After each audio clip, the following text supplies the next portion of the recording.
Checkmate. Checkmate. Checkmate. Checkmate.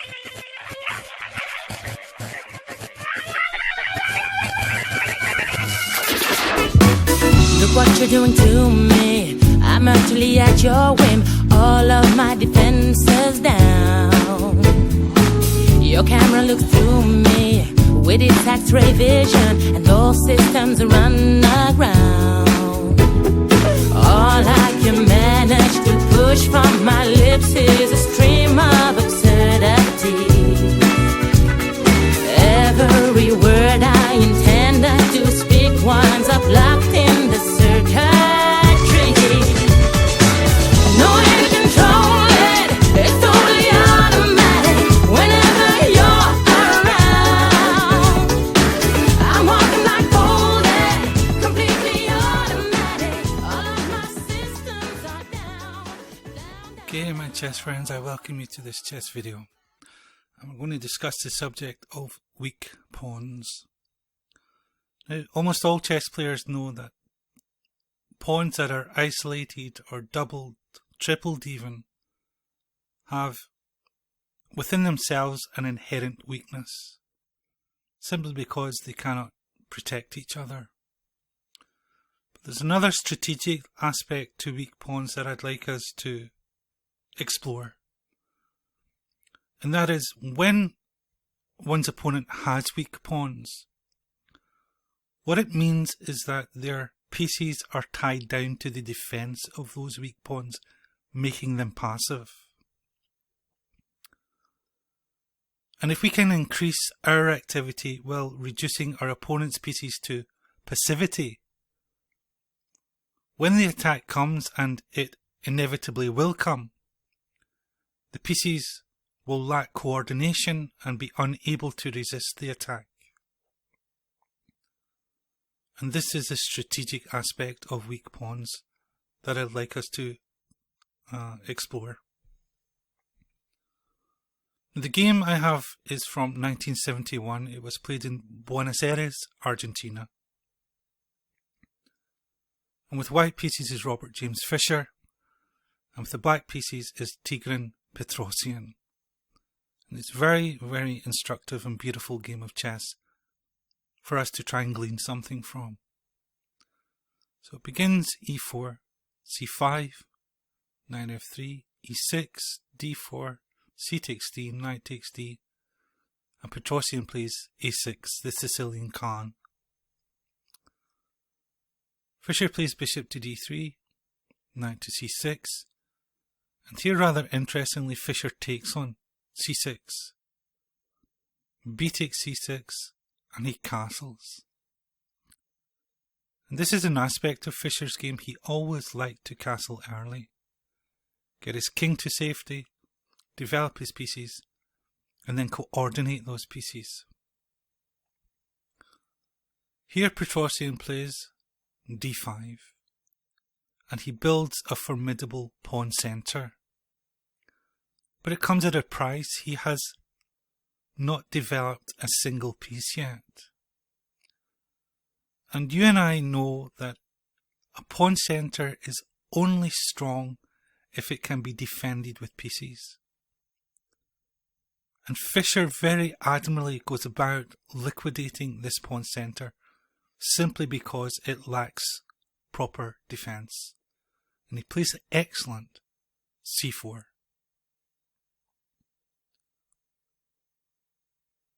Petrosian plays knight to f6.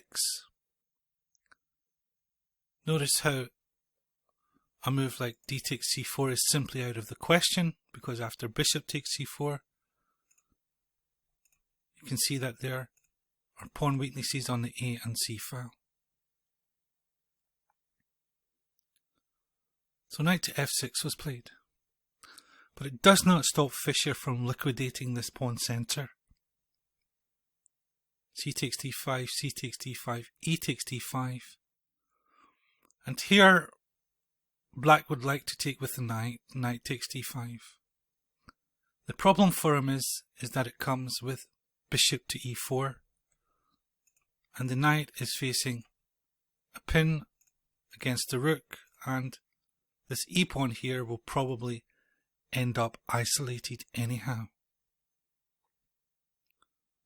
So rather than knight takes d5, Petrosian played e takes d5. Knight to c3, bishop to e7, and here Fischer plays a very deep move. He plays queen to a4 check. It simply disrupts Black's natural development. Black would love to play something like bishop perhaps to d7, or perhaps bishop to b7, play d4, and he's doing alright. But this move here disrupts his natural development. For if something like bishop to d7, then after queen to d4, you can see that the queen is very imposing in the centre of the chessboard. And already this weak pawn is feeling the effects. In the actual game, Petrosian played the very tricky queen to d7. And it's tricky because it offers Fischer the exchange. Fischer can play bishop to b5 after a takes, queen takes on a8, and he has won the exchange. The problem with this is that after Black castles, again he's aiming to bring his bishop to b7, to play d5, d4, and he'll be in really great shape.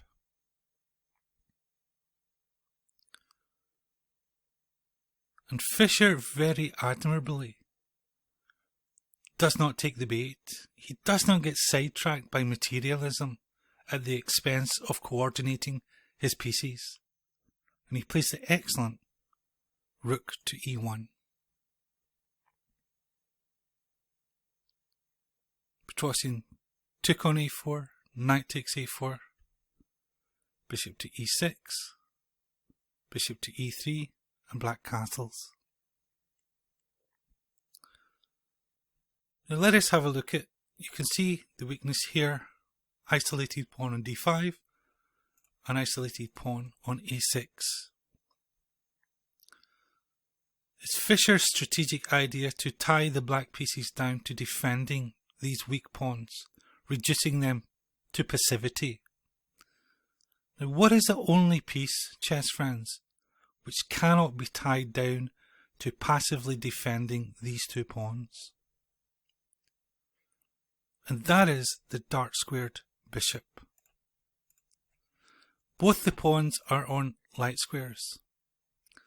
The dark squared bishop has no influence over the light squares. It therefore cannot be tied down to the defence. And it makes perfect logical sense to swap that bishop off. And for this reason, Fischer plays the excellent bishop to c5. Amazing move. Rook defends bishop and Fischer chops it. Rook takes e7. Here Fischer plays another very instructive move. He plays b4. Look at this move, chess friends. Last video we looked at creating outposts. It creates an outpost here on c5. But more than that, it fixes the weakness on a6. If Black ever tried a5, well, b5 comes. And this b pawn becomes a monster.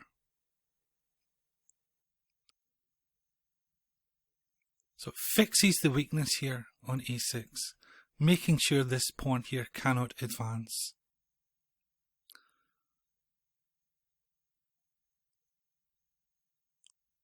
In the actual game, Petrosian played king to f8. His bishop here was actually pinned against the rook because the rook had no defender. So the objective of king to f8 is to break this pin and giving the bishop some freedom to move. Knight to c5, naturally putting the knight on a beautiful outpost there on c5. And then the bishop, freed from the pin, goes back to c8. And look how passive this bishop has become. It's absolutely dominated by this knight.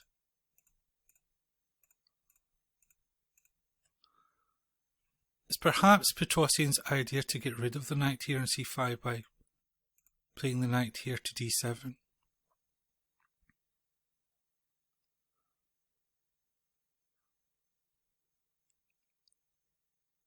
Now you can see the pressure Fischer has on the queen side. This rook is tied down to the defence of a6. The knight is tied to the defence of the d pawn.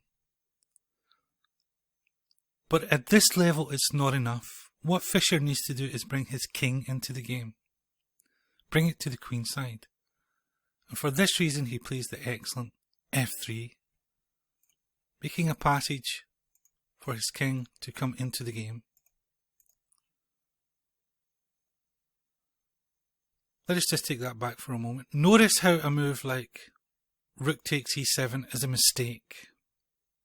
Because after the king takes, rook e1 check, the black king is able to come into the centre and alleviate these pieces from looking after these weaknesses. And black would probably be able to hold this game. But Fischer doesn't allow that. And he plays the excellent f3 instead. And just as a side point, notice how it guards these two squares from the knight, it guards this square from the bishop. He's slowly reducing black to passivity.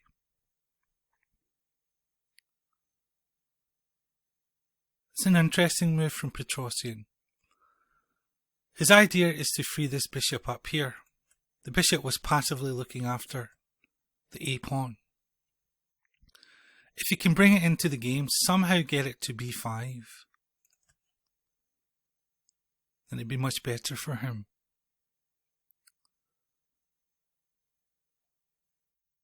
Putting pressure, of course, on the pawn on d5, reducing the mobility of this knight. And here Petrosian plays bishop to d7. And Fischer played the surprising knight takes d7. At the time, grandmasters watching the game commented that it was a mistake for him to swap off this active knight for the ultimately passive bishop. But Fischer had a specific idea in mind. He wanted to penetrate the 7th rank with his rooks. And he did not want this bishop interrupting their communication, so he swapped it off. It's a brilliant move. Rook takes on d7 and rook to c1. And let us compare the pieces here. The knight is passively looking after the d-pawn. The rook is passively looking after the d-pawn. This rook is looking after the a-pawn. And let us compare them to Fischer's pieces. It has a beautiful open file. It has a beautiful open file. It has diagonals both sides of the chessboard. And you can see what he has done. He has reduced black to absolute passivity, looking after these two-pawn weaknesses. It's very, very instructive indeed. Rook to d6, and the rook comes to the 7th rank. Knight to d7, and the knight simply drops back. What is black to do? If the knight moves, well, the rook comes to e7. This rook cannot move because it's looking after the a-pawn. The king cannot move because it is blocked from entering the e-file by this rook. Very, very instructive indeed. Black has to do something, and he tried g6. King to f2 and h5. f4. Fischer's idea is to bring his king to g5 and then play f5, f4, f5. Black stops this, but he cannot prevent the king from coming into the game. Plays f5, and the king crosses over to the queen side. Cannot be allowed to come to d4, but it comes to d2 instead. And rather than suffer passively throughout the entire game, Petrosian tries knight to b6. The problem with it is that it allows the rook on the e file to come to the 7th rank. And Fischer plays rook to e7. Knight d5, f7 check, king goes to e8, and the rook to b7. And the scene is set here, chess friends, for a beautiful combination. Petrosian plays knight takes f4, and after bishop to c4, he in fact resigns the game. Because there's nothing that can stop this rook here coming to g7 and g8, checkmating the black king. Let us play it out just by way of example. g5 say. Rook d7 preparing come to g8. The rook comes to f6 preparing to interpose itself. Rook to g8.